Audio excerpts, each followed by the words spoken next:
Good morning and welcome to episode 85 of the Driller Newscast, a weekly update on the news and stories impacting the drilling and water industry. I'm your host, Brock Yordy, and episode 85 is brought to you by Derek's Drills. Thank you, Derek and team. Based in High River, Alberta, Derek's manufactures exceptional dual rotary and conventional rotary drilling rigs for the whole world. They spell that H-O-L-E, driller friends, because that's what our business is. Using Derek's many years of drilling experience, they have engineered the perfect rig for your water well, geothermal, industrial drilling, and RC projects. Derek's customer service and technical assistance are second to none, as they take great pride in customer satisfaction. Your success is our success. That's what Derek says. This week's episode will be a catch-up on the latest with the Colorado River states and water consumption, what's going on with the Bureau of Reclamation, and saying goodbye to a deputy secretary. Our feature this week is a YouTube video that got 55 million views watching water shoot out of the ground out of a water well. What's that all about? But before we jump into this great news and feature, let's talk some safety. For this week in safety, it's Child Safety Month. And no, not every driller is a child. However, let's think about this. We are a proud, family-driven, nepotism rules industry. And I see lots of great social media photos out there of sons and daughters and nephews and the neighbor kid all working on projects, working weekends, working nights, sleeping in the passenger seat after a long day. It's beautiful. But it got me thinking.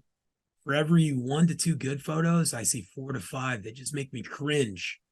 And yes, working for Yordy and Son well drilling,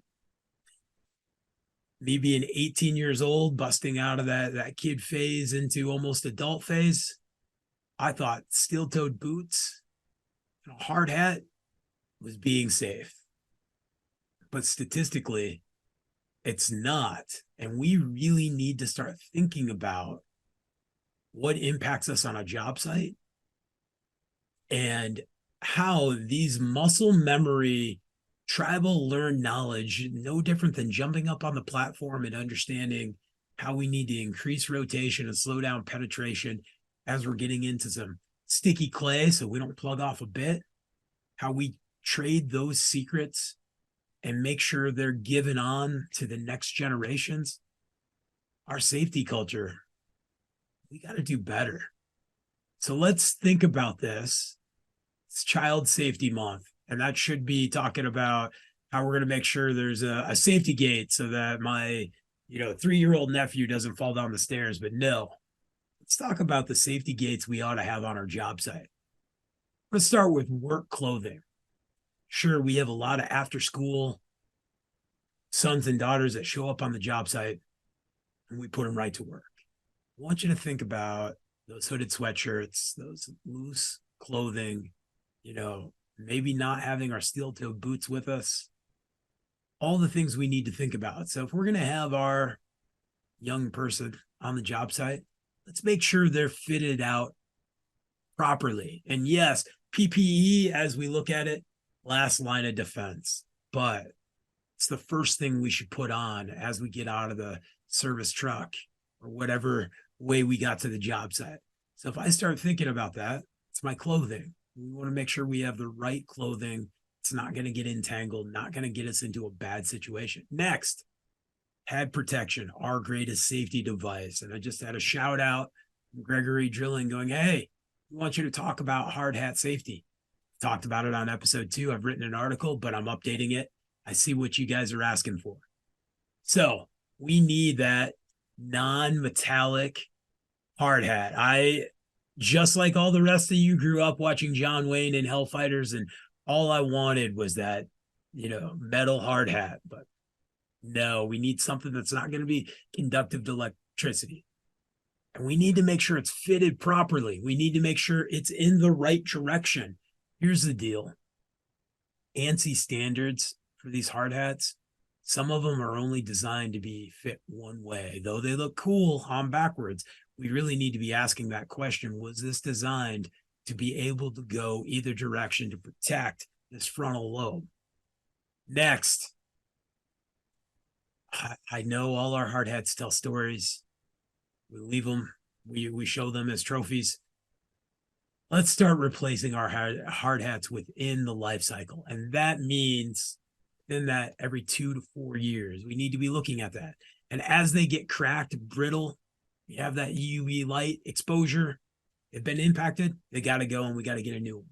I'm a big fan of some of the newer hard hats that are out there. You can jump on all sorts of different safety websites. I'll tell you what, the fit, the undercarriage that you're putting on your head, for me, it's a lift.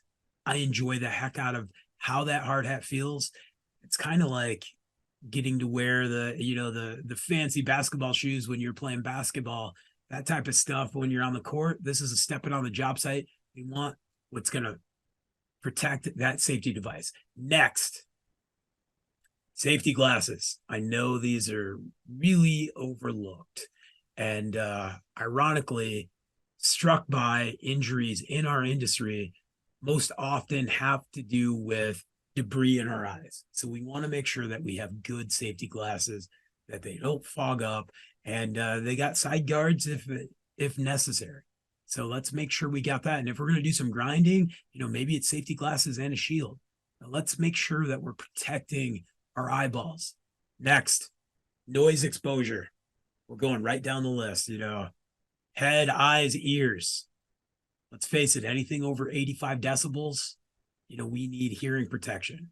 We need to make sure that we're staying smart and diligent about this and not continuing to go down this road of an industry that over 50% have some sort of hearing loss or damage. So make sure we have good earplugs, earmuffs. We want to make sure we have a good fit and we're stopping that impact going into our ears. Next, reflective vest. We want to make sure that we're seen and we're visible. We're on high traffic job sites and people are texting and doing all kinds of things. We just want to make sure that we're visible and we're paying attention to that situational awareness. Okay, gloves. It's important. I am a driller. This has been a challenge of our industry on what should we wear. It's getting cold. Things are slippery. We want to make sure we have a good cut level, that we have the protection.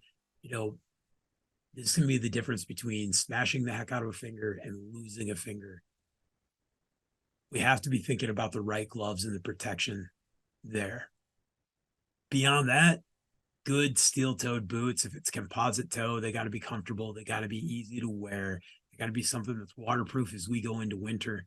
These are all big pieces that I think about often when I'm going through what I want to see on a job site for a young man or woman or a young boy or girl.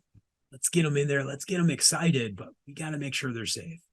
Beyond that, we're going to be mixing cement, graphite, bentonite. Let's make sure we have a good N95 dust mask or the appropriate respirator as we move on. Let's start thinking about our safety policy. What's our emergency action plan? Do we have an air quality monitor to jump down in that pit? These are all things that our entire staff should have, but you know what? It starts with, okay, son, I'm handing you that blue handle nut driver. You head down there and adjust the switch in the pit. Let's make sure that pit is clear of any bad atmospheres. Trenches, obviously I hit on this a lot, but 39 men died last year. A good majority of them were between the ages of 20 and 30. Unacceptable. These are the things I want you to think about. We can go into fall protection. There's so many more, but our sons and daughters and this next generation that's hopping out to help us after school and on the weekends and Christmas break and that type of stuff, let's make sure they have the right PPE and they understand the importance of it. We get them out there and we do this as professionals. Go out and be safe. This week in the news, we're going to head back to the Colorado River Basin states and talk about the lower basin and water consumption of Arizona, California, and Nevada, who have committed to a record-setting conservation to protect the Colorado River. The Bureau of Reclamation is moving the process forward to develop new operating guidelines for the Colorado River that will be in effect after 2026. This is all because the basin states, tribes, and water users across the Colorado River continue to collaborate on long-term sustainable plan for the stability of the river. To that end, Arizona, California, and Nevada have committed to reducing by record volumes. By the end of 2023, collectively, the lower basin states will have voluntarily conserved more than 1 million acre feet. In 2023, the consumptive use in the lower basin states is expected to be around 5.8 million acre feet. That's the lowest consumptive use since 1984. It's a pretty big deal when we look at we only have 15 million acre feet in the Colorado River Basin. We still have Texas and New Mexico and Mexico country that was supposed to get water. It's supposed to be pushed down. So if we look at Arizona, Arizona users are conserving nearly 345,000 acre feet of water in 2023. And this is through the Central Arizona Water Conservation District and the Arizona Department of Water Resources Preservation Program and federally funded CAP subcontractor, along with tribal contractors and on-river conservation agreements. Mind you, we saw this year Navajo Nation versus the state of Arizona in the United States about Colorado River water usage and what their allotment is. This is in addition to a 592,000 acre foot reduction taken by Arizona. Here's their statement. Arizona is conserving more water than ever to stabilize the Colorado River Basin and protect our collective water future. This comes from Tom Bushtax, Director of Arizona Department of Water Resources. The commitment of our state's tribes, cities, industries, and agricultural districts to the Colorado River conservation efforts is substantial and builds upon Arizona's long history of water conservation in support of a robust economy. I like that, a robust economy. You know, civilization can only survive where there is water.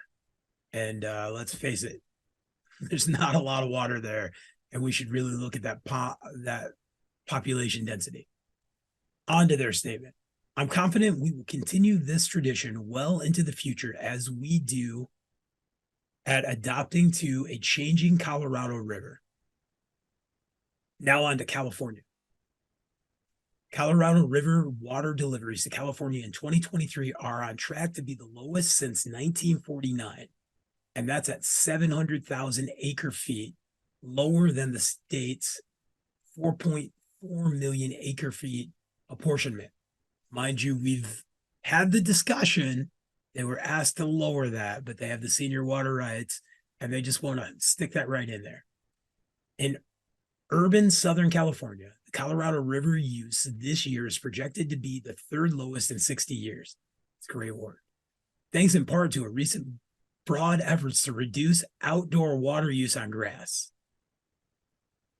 In early October, Gavin Newsom signed a legislation prohibiting the use of potable water to irrigate grass that serves no functional purpose at businesses and other institutions. Energy and irrigation consume the most water a day, just for the record.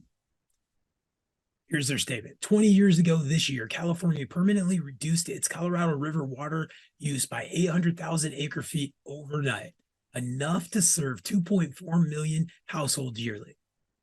This year, in addition to that unparalleled ongoing effort, we cut our use even further thanks to investment in conservation and partnerships forged between our agricultural, urban, and tribal water users.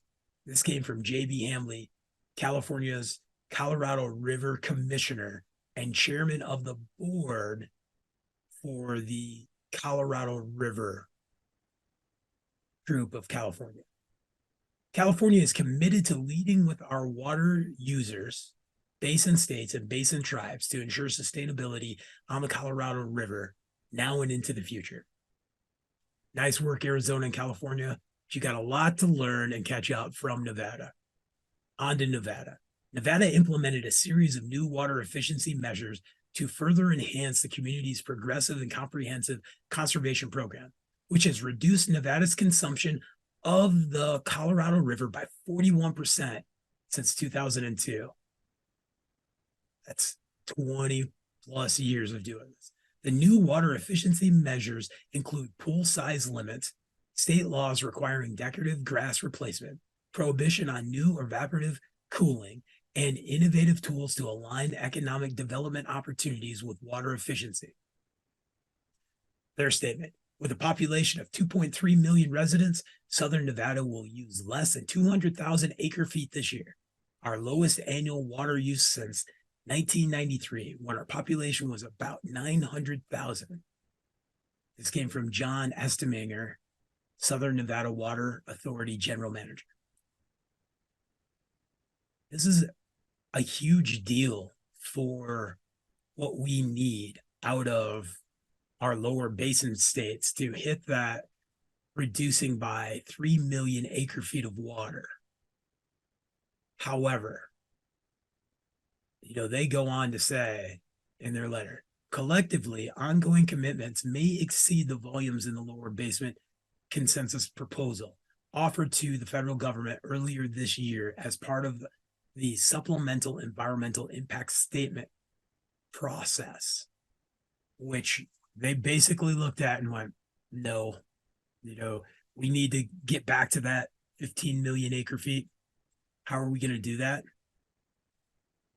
So, with all of that said, from California, Arizona, and Nevada, which is a huge push, we got this statement followed by the Department of Interior's Bureau of Reclamation, which they state, we're temporarily withdrawing the draft of our supplemental environmental impact statement, which we covered in the news back in May, and they are ready to consider a new proposal.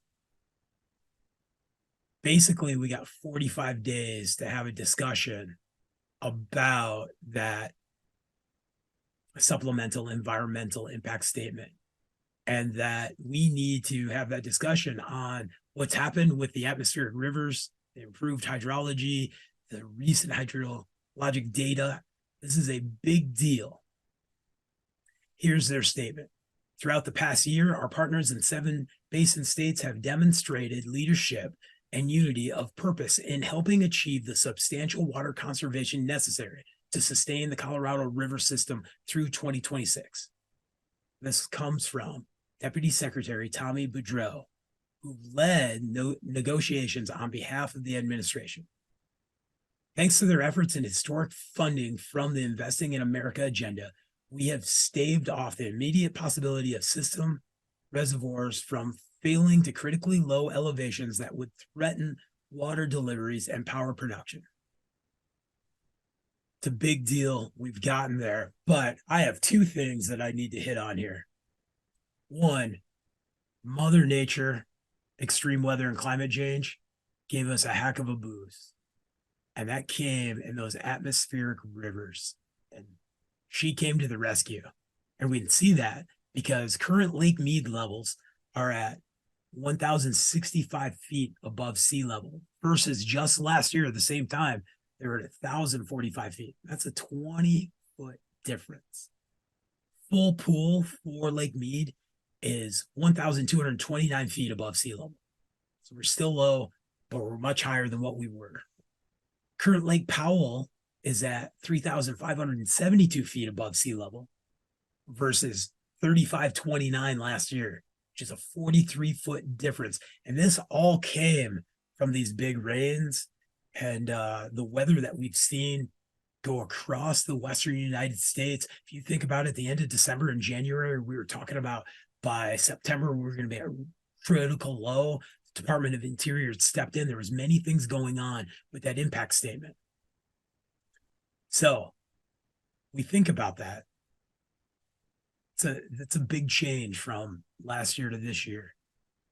Any good hydrologist out there is going to say we're 1-2 droughts away from being in just bad shape. So water conservation and reuse is going to be a big piece. Second piece, Deputy Secretary Tommy Boudreau is no longer with the Department of Interior, and we should thank him for all the great work he's done this time around and the time before when it was with the Obama administration. I love this statement. This comes from Tommy.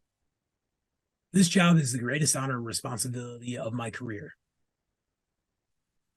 I will always cherish the opportunities I've had to work with the best career staff in federal service and diverse communities across the United States, where we got to help figure out solutions to some of the most challenging problems facing our time.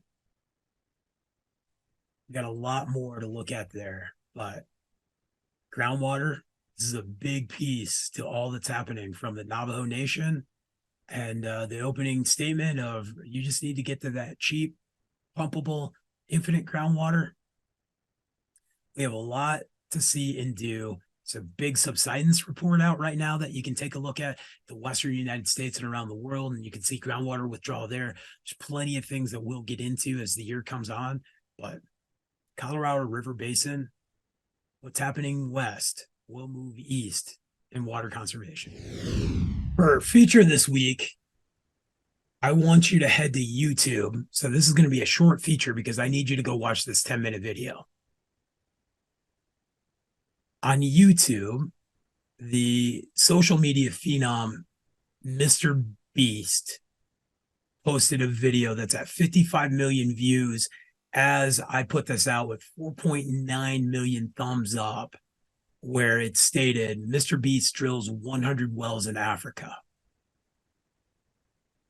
It's a pretty big thing for our industry, and I'm seeing it on LinkedIn and social media that, oh, listen to the way he's talking about this, to, you know, what about the rest of the world? As we jump into our World Health Organization studies, the UN studies, go to COP27, let's look at extreme weather. We know by 2050 that 40% of this planet is going to be stressed on water. We see 0-day water rationing scenarios all over the country. We have funding in the United States through the National Groundwater, through many different nonprofits to provide water here in the States. We've seen that from a statement from Terry Morse that says, you know, not only in other countries do we have water issues, but we have them right here. And there's only 43 million Americans, 15%, that have private water wells. So we need to be championing and cheering and sharing on Mr. Beast, you know, philanthropy on this video. And I want you to go take a look at it because, sure, how does it start? In 1 second, I hit this button and these people have endless amount of water for their village. And I want you to think about us in the States, or us in, you know, privileged countries, how easy it is for us to get water and how we're worrying about lead pipes and PFAS. And sure, we're going to get in PFAS in the next couple of weeks. There's some big things happening. But if we look at the rest of the world and you go to the current statistics, 2.2 billion people, or 1 in 4, still lack safely managing drinking water at home. And 3.4 billion people, or 2 in 5, do not have safely managed sanitation. We saw a crazy pandemic. We've seen what's happening. It's a big deal for us to think about the importance of clean water and sanitation. And that's what's great about seeing this video. And I hope by the time the news drops, they're at 100 million views. And we can't just throw madness because it's not a hydrogeologist or a driller or somebody talking about this. We need more social media champions that have advertisers and millions of dollars to shed focus on this. If we look right now and all the great initiatives that are out there, from Xylem to Royal Eagle Camp to things that we see with Tim Tebow and the Water Boys and all of these different initiatives, back to NGWA. We need sixfold of those to get to where we are. And again, if we think about those numbers, around 2 billion people, 1 in 4 cannot wash their hands with soap and water at home. It stops those major sicknesses. And if you don't think so, this is, as of the beginning of November, over 800 children under the age of 5 die every day from disease linked to unsafe drinking water, poor sanitation, and poor hygiene.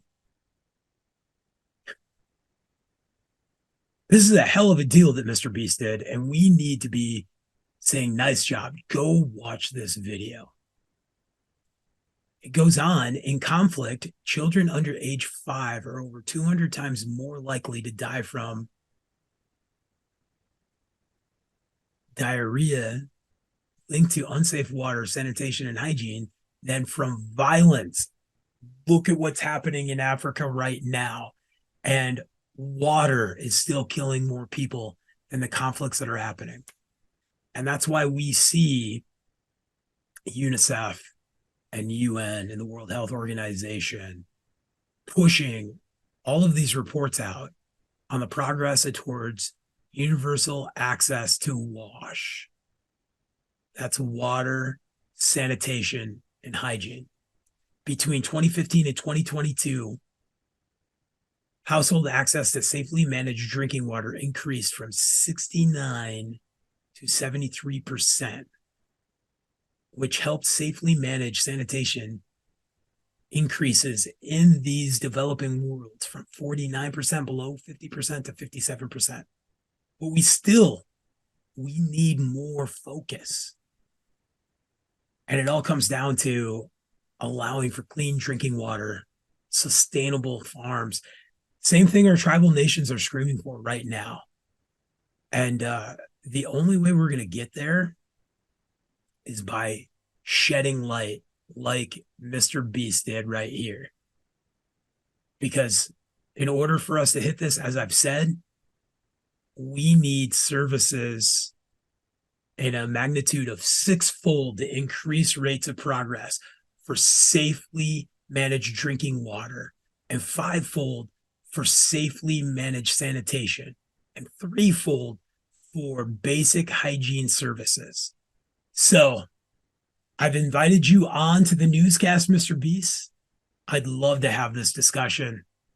Obviously, the Little O Newscast is not the phenom you guys are, but well done. I'd love to hear some more stories about what happened. And the next time you head out there to do this, we'll send you some properly fitting hard hats. Let's get some other folks out there with the right PPE. But good job. And it hit me right here in the heart, and I enjoyed the heck out of watching it. Thank you for joining us for episode 85 of the Driller Newscast. Go to the Derek's website and check out his dual rotary machines and his new drills. Find Derek McGladdery on Waterwell Guys or Groundwater Professionals on social media, on LinkedIn. Reach out to the man and have a conversation. It's a lot of fun. Check out the Drill Talk #1 that we did with them. Couldn't ask for a better individual to be looking at the future and innovating, along with all the great rig manufacturers we have out there.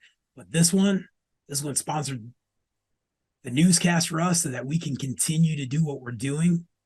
And we appreciate that. So thank you, Derek and Team Derek's, because we can't do this stuff without you. Check out thedriller.com. Always great content coming out. Great piece on, overhead power lines and safety that I think we should all be reading. Be safe, be smart. Go to YouTube and check out this Mr. Beast. Let's check our drilling ego and our science industry ego and just celebrate the fact that 55 million people as of right now watch that YouTube video and are learning what it is to have groundwater in a water well. Cheers, everybody.